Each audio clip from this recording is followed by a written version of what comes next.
Last night on Chasing News, we heard words of hope being spoken by folks who either attended the George Floyd Memorial Service in Brooklyn or watched it from home. Tonight, we thought we'd ask the man who led prayers for peace during that service if he felt the same optimism. Reverend Kevin McCall joins us, as does clinical psychologist Dr. Jeffrey Gardere.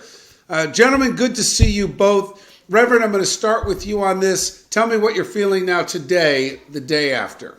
Well, this is still a very high tension emotion. Terrence, he's going to be buried. He's going to go to the services in North Carolina, and then after North Carolina to Houston.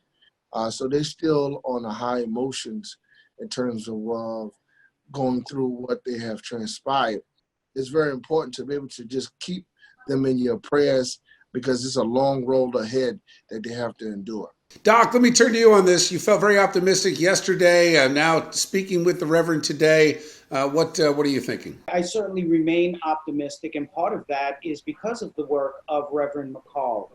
He has acknowledged that we cannot do this alone as people of color, that all of us need to come together as a society and to not let George Floyd's death be in vain. Now is the time, because if not now, then when? How many more people need to be killed before we can finally say that we've got an issue, and in order to make this country great and reach its promise, that we have to address these social issues once and for all. I asked this of the Brooklyn Borough President, Eric Adams, the other day, and I want to ask you about the violence in the minority community. You know, when you look at the numbers of murders and manslaughter, not just is it 9 out of 10 are Black and brown Americans that are victims, but also that stand accused of those murders and manslaughters. Black and brown people have gotten the wrong end of the stick. We was in the house for the last 3 months.